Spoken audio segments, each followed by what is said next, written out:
வறுமை ஒழிப்பு. கிராம பகுதிகளிலும் நகர்ப்புறங்களிலும் வறுமையை ஒழிக்க ஒருங்கிணைந்த முயற்சிகள் மேற்கொள்ளப்பட்டு வருகின்றன.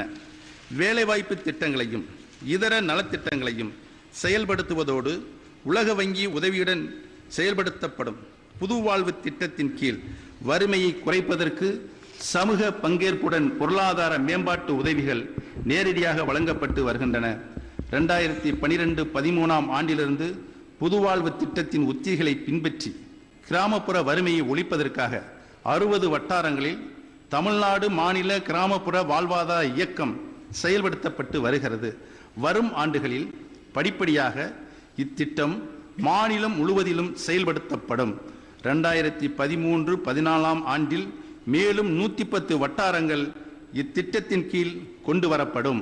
2013-14 ஆண்டில் புதுவாழ்வு திட்டத்திற்காக 350 கோடி ரூபாயும் தமிழ்நாடு மாநில கிராமப்புற வாழ்வாதார இயக்கத்திற்கான மாநில அரசின் பங்காக 100 கோடி ரூபாயும் ஒதுக்கீடு செய்யப்பட்டுள்ளது.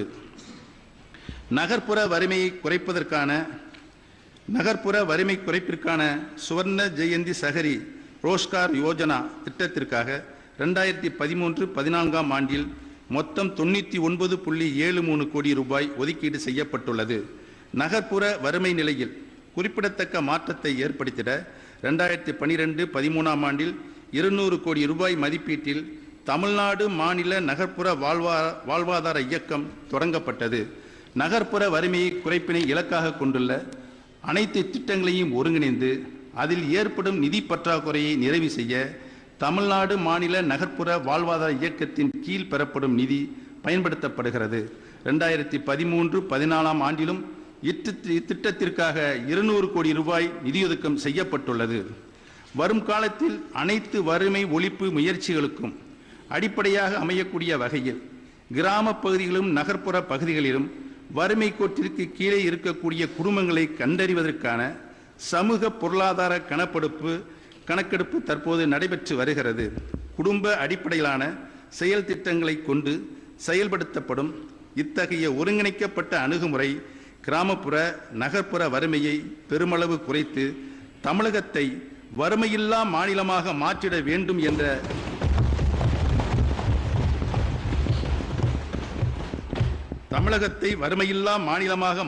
வேண்டும் என்ற நமது மாண்புமிகு தமிழக முதலமைச்சர் இதயம் புரட்சி தலைவி அம்மா அவர்களின் தீர்க்க தரிசனத்தை நனவாக்கும் என உறுதியாக நம்புகிறேன். இளைஞர் நலன் மற்றும் வேலைவாய்ப்பு. தமிழகத்தின் மக்கள் தொகையில் ஏறத்தாழ 25% பேர் 20 முதல் 34 வயதிற்குள் உள்ளனர்.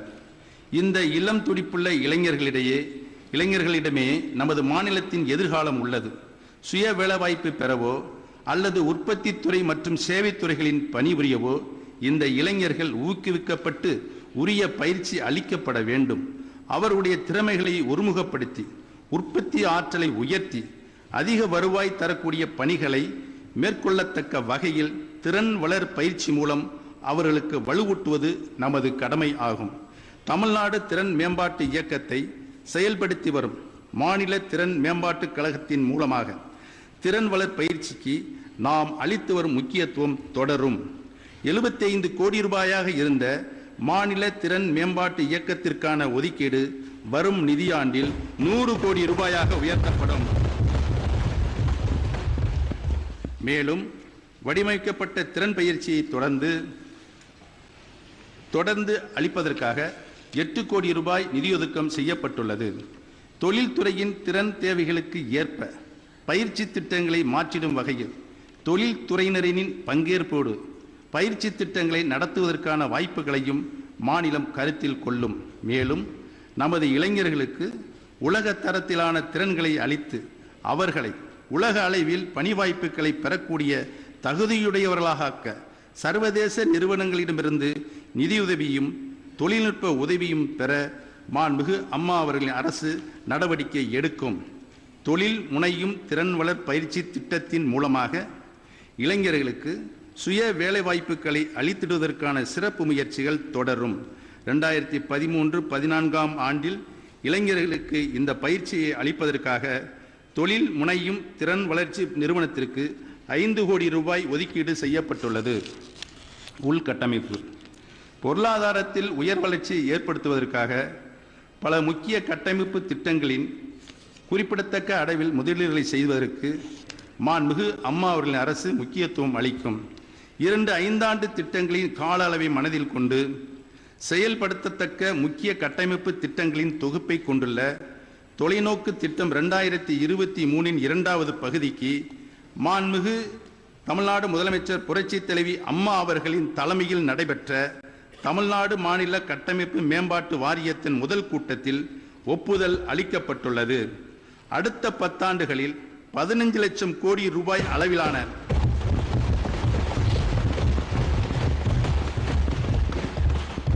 அடுத்த 10 ஆண்டுகளில் 15 லட்சம் கோடி ரூபாய் அளவிலான மொத்த முதலீடுகள் பெறுவதை தொலைநோக்கு திட்டம் 2023 இலக்காக கொண்டுள்ளது. வேளாண்மை மற்றும் பாசனத் துறையில் 1,27,250 கோடி ரூபாயும், நகர்ப்புற கட்டமைப்பு துறையில் 2,59,000 கோடி ரூபாயும், போக்குவரத்து மற்றும் சாலைத்துறையில் 3,65,927 கோடி ரூபாயும், மனித ஆற்றல் மேம்பாட்டிற்காக 60,120 கோடி ரூபாயும் இதனுள் அடங்கும். 2023 ஆண்டு வாக்கில் கட்டமைப்பு துறையில் 60% முதலீடு தனியார் துறையினரிடமிருந்து பெறப்படும் என கணக்கிடப்பட்டுள்ளது. மாநிலத்தின் வேகமான கட்டமைப்பு வளர்ச்சிக்கான தெளிவான கொள்கை மற்றும் நடைமுறை அமைப்பினை ஏற்படுத்தும் நோக்குடன் தமிழ்நாடு ஒப்பந்த புள்ளிகளில் ஒளிவு மறைவின்மை விதிகளோடு தமிழ்நாடு கட்டமைப்பு மேம்பாட்டு சட்டம் விதிகள் மற்றும் வரைமுறைகள் நடப்பு ஆண்டில் வெளியிடப்பட்டுள்ளன.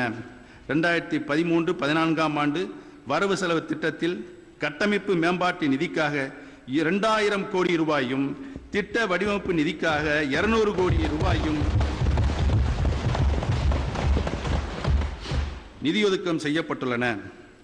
முதன்மைத்துறை வேளாண்மை 2013-14 ஆண்டு வரவு செலவு திட்டத்தில் முதன்மை துறைக்கான மொத்த ஒதுக்கீடு 17,220.89 கோடி ரூபாயாக உயர்த்தப்பட்டுள்ளது.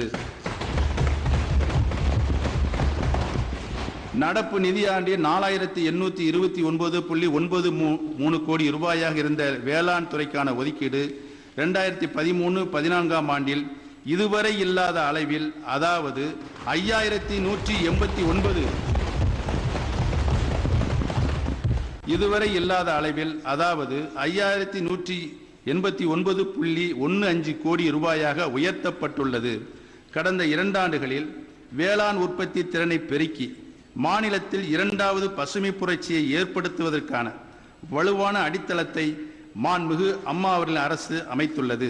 சிறந்த வேளாண் விரிவாக்க நடைமுறைகளையும் மற்றும் உயர் தொழில்நுட்பங்களையும் பரவலாக்குதல், கலப்பு விவசாயம் மற்றும் ஒருங்கிணைந்த விவசாயம் மூலமாக பண்ணை அளவிலான உற்பத்தி திறனை பெருக்குதல், நுண்பாசன திட்டம் போன்றவற்றை பயன்படுத்தி நீர் சேமிப்பு முறைகளை பின்பற்றுதல், சிறு குறு விவசாயிகளுக்கும் வேளாண் இயந்திரமயமாக்கலை விரிவாக்குதல், அறுவடைக்கு பிந்தைய மேலாண்மையும் பதப்படுத்துதலையும் ஊக்குவித்து வேளாண் சந்தைகளை ஒருங்கிணைத்தல் ஆகியவற்றின் மூலமாக பண்ணை அளவிலான வருவாயை பெருக்குவதற்கான உத்திகளை மாண்புமிகு அம்மா அவர்களின் அரசு தொடர்ந்து பின்பற்றும்.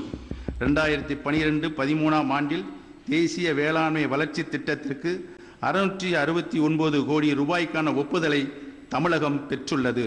இது நமது மாநிலத்திற்கு இதுவரை கிடைத்திராத உயர் ஒதுக்கீடாகும். இத்திட்டத்திற்காக 2013-14 ஆண்டு வரவு செலவு திட்டத்தில் 700 கோடி ரூபாய் நிதியொதுக்கம் செய்யப்பட்டுள்ளது. வேளாண் விரிவாக்க பணிகளை மேலும் திறம்பட மேற்கொள்ள பெரும் வெற்றி பெற்றுள்ள முயற்சியான உழவர் பெருவிழா 2013-14 ஆண்டிலும் 46 கோடி ரூபாய் செலவில் தொடரப்படும்.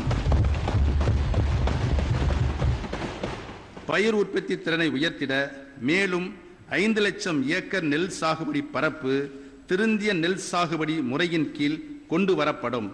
திருந்திய பயிர் சாகுபடி திட்டம், நவீன கரும்பு சாகுபடி திட்டம் ஆகியனவும் பெருமளவில் ஊக்குவிக்கப்படும். தேசிய வேளாண்மை வளர்ச்சி திட்டத்தில் 24 கோடி ரூபாய் செலவில் மானாவாரி நிலங்களின் உற்பத்தி நிலைப்படுத்தப்படும். வேளாண் இயந்திரமயமாக்கலுக்கும் சிறப்பு முக்கியத்துவம் அளிக்கப்படும். உயர் வேளாண் உற்பத்தியை அடைவதற்கு தரமான விதைகள், உரங்கள் ஆகியவை உரிய நேரத்தில் வழங்கப்படுவது இன்றியமையாததாகும். அதிக விளைச்சல் தரக்கூடிய ரகங்களை பரவலாக்கவும் விதை மாற்று விகிதத்தை மேம்படுத்தவும் ஆண்டு விதை திட்டம் தயாரிக்கப்படுகிறது. பல்வேறு பயிர்களுக்கான தரமான விதைகளை உற்பத்தி செய்து விநியோகிப்பதற்கு 2013-14 ஆண்டு வரவு செலவு திட்டத்தில் 161.62 கோடி ரூபாய் ஒதுக்கீடு செய்யப்பட்டுள்ளது. பொதுவாக உரங்கள், குறிப்பாக DAP போன்ற பாஸ்பாட்டிக் உரங்கள் தக்க நேரத்தில் கிடைப்பதை உறுதி செய்ய தமிழ்நாடு கூட்டுறவு விற்பனை இணையத்திற்கு சுழல் நிதியாக 150 கோடி ரூபாய் ஒதுக்கீடு செய்யப்பட்டுள்ளது. 2013-14 ஆண்டில் தேசிய தோட்டக்கலை இயக்கத்திற்கான ஒதுக்கீடு ரூபாய் 140 கோடியாக இருக்கும். 2013-14 ஆண்டு வரவு செலவு திட்டத்தில் இதற்கென மாநிலத்தின் பங்காக 21 கோடி ரூபாய் ஒதுக்கீடு செய்யப்பட்டுள்ளது. தற்போது 7.25 லட்சம் ஏக்கராக உள்ள காய்கறி சாகுபடி பரப்பை வரும் ஆண்டில் 8.2 லட்சம் ஏக்கராக உயர்த்திட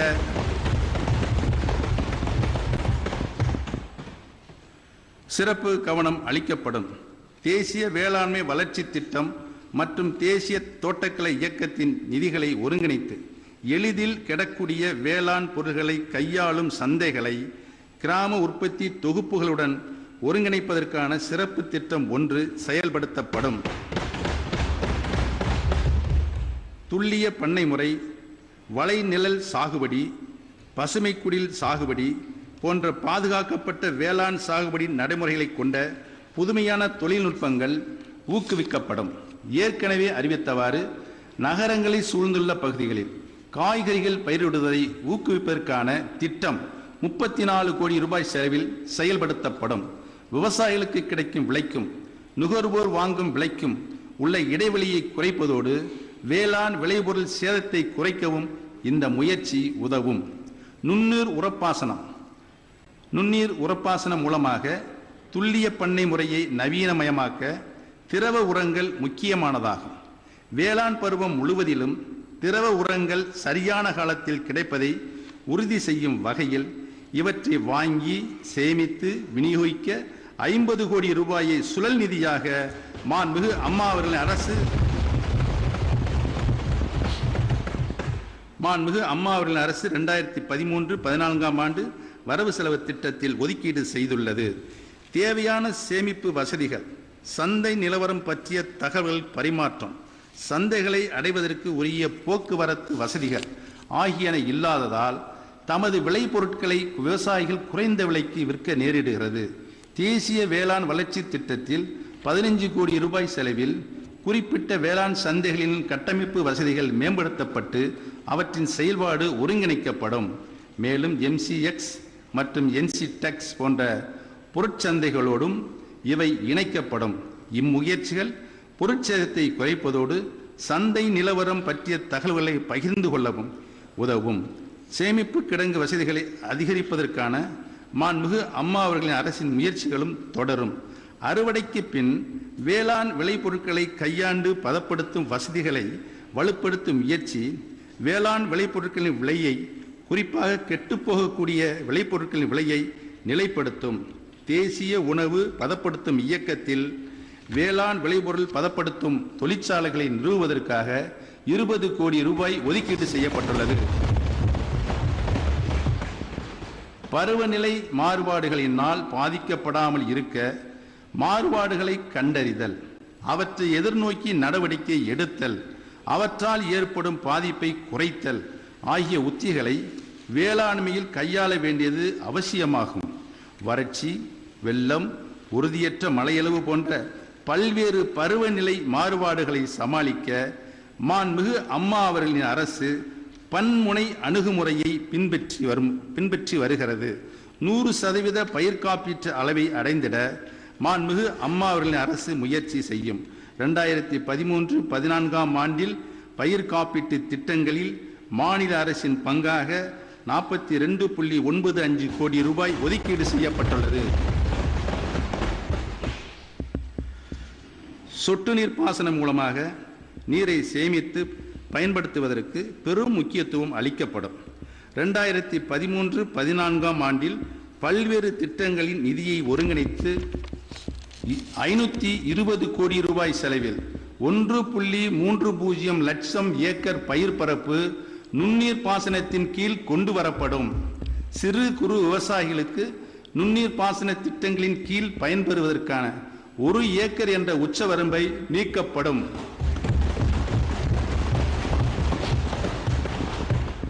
தரமான நிறுவனங்களை தேர்வு செய்வதற்கு விவசாயிகளுக்கே முழு சுதந்திரம் அளிக்கப்படும்.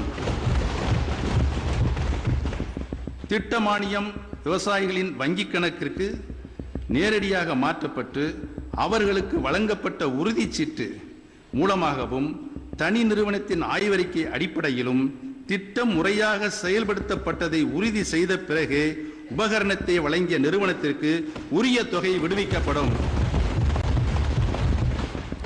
கூட்டுறவு வேளாண் உற்பத்தியை உயர்த்துவதில் தேவையான காலத்தில் கடன் கிடைப்பதன் முக்கியத்துவத்தை அனைவரும் அறிவர்.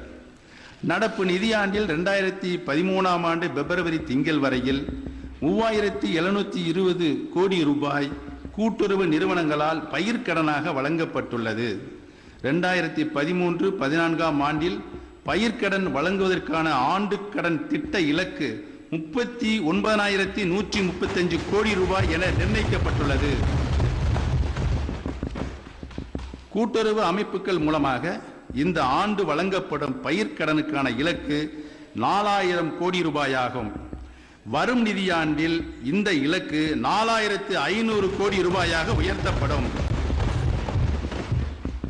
கடனை உரிய நேரத்தில் முழுமையாக திருப்பி செலுத்தக்கூடிய விவசாயிகளுக்கு கூட்டுறவு கடன் நிறுவனங்கள் மூலமாக வட்டியில்லா பயிர்க்கடன் வழங்கப்பட்டு வருகிறது.